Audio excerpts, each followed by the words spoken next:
Hello and welcome to another PlanetDestiny video. Today we'll be discussing one of the new perks, Hidden Hand. Before we get into that though, we'll be discussing exactly what aim assistance is, since there have been a lot of questions about it.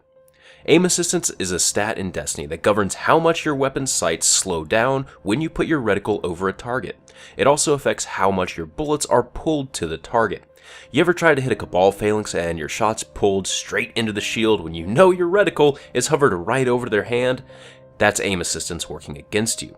The only other time you might see it work against you is when you have your sniper zoomed in on someone's head and someone's passing in front of them, causing your reticle to move off your initial target. Outside of those two scenarios though, aim assistance is one of the things that kind of works in the background and makes the game much more forgiving. Alright, so let's see some examples of aim assistance in action. First off, we'll take a look at some various snipers. I tried to keep the variables as similar as possible across all of these snipers. So the three that you see here are Efforted Spear, Amplified GEOD6 without the aim assistance from Hidden Hand, and then with aim assistance from Hidden Hand. All of these are using the Longview SLR-10 scope. Efforted has a base aim assist of 10 and as you can see, quickly becomes unstuck from the target. The Amplified GEOD6 has a base aim assist of 30 and will stick on just a little bit longer.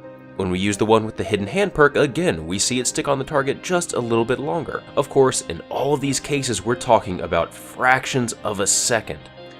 Now let's take a look at the bullet pull of both versions of the Amplified GEOD6. It reveals that snipers don't actually gain a lot from the aim assist stat in that regard. On the left is with the Hidden Hand perk, and on the right is without.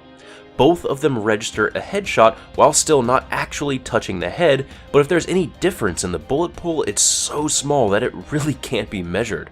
So for snipers, the main benefit you'll gain from going for a higher aim assist is just better tracking on moving targets. The aim assist won't magically pull your bullets into people's skulls, but it will help you stick your reticle on the target, which makes sniping a lot easier.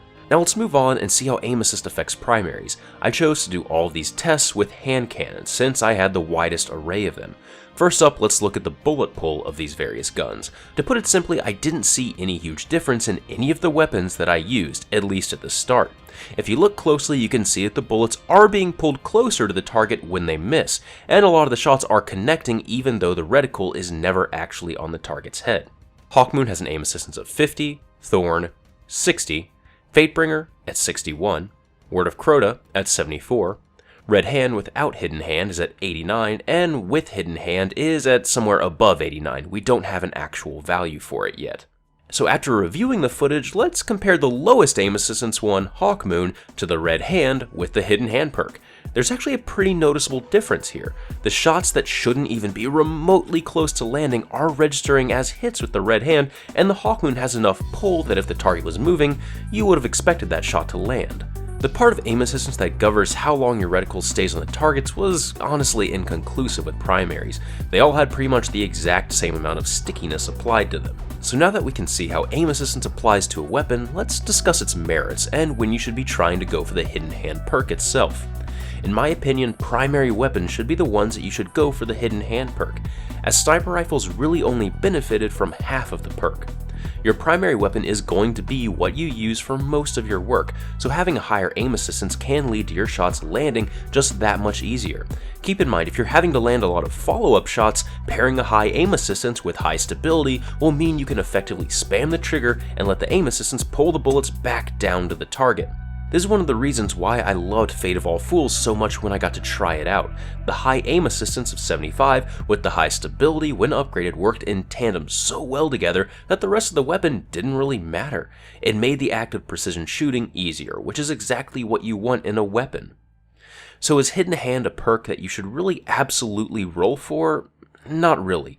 In PvE, I would much rather have Army of One or one of the other perks that just helps me deal more damage.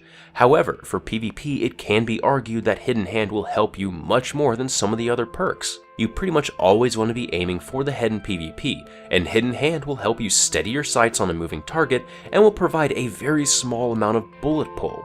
So if you can't think of a perk to roll for your new primary that you just got, then Hidden Hand is a decent one if you plan on using that gun in PvP. The final thing I wanted to talk about here is the PlanetDestiny database. A link to that is in the description. One of the cool things about our database is that if you wanted to see which hand cannons have the highest stability or aim assistance, you can simply hit that part of the dropdown and see a list of the highest stability or aim assistance hand cannons. If you find one that you like the stats on, you can even click on the individual weapon and then see all of the perks that you can roll on it. Why is this useful? Well, you can now find a specific weapon that you want that has hidden hand or another perk that you want on it. You can plan your weapon build some so that you can know when exactly to stop spending your hard-earned motes at the gunsmith. So I hope you guys found this video informative. This has been Patrick Casey with PlanetDestiny, your guide to the Destiny universe.